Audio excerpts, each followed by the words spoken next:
11, if I can. The President, you said his remarks are going to be coming out in some form. His reflections will be coming out in some form over the course of this day. Can you sort of hold back the curtain a bit for us about his preparations in advance of tomorrow, as best you can, what conversations, phone calls he's had with those who may have lost loved ones, with past presidents, with foreign leaders, just as he prepares for his reflections? And then separately, why will he not be delivering remarks of some kind tomorrow?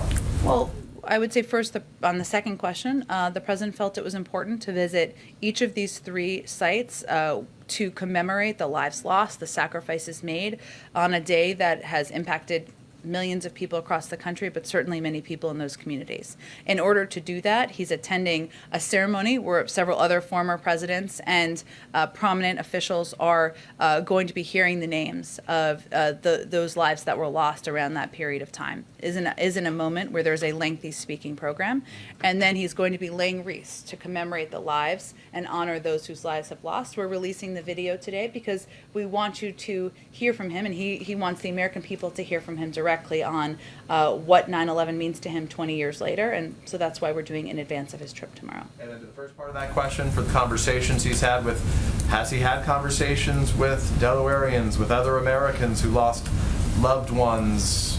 What have these days leading up to 9/11 looked like for him as he's prepared for these reflections? I'm happy to check if there's been any conversations that fall into that category. Absolutely.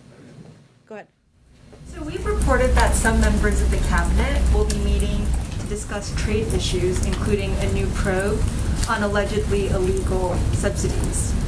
Can you confirm that? And how does that meeting dovetail with the call with Xi last night, in which the two leaders talked about preventing competition from turning into conflict?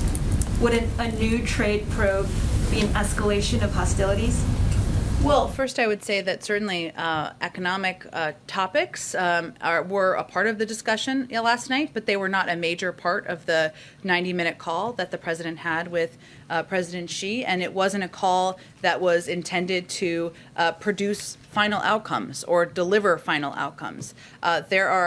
I can't even tell you how many meetings among high-level policy officials and cabinet members on a daily basis. We typically don't confirm those, but that is not out of the normal, nor is it an indication of anything other than people in the government doing their work.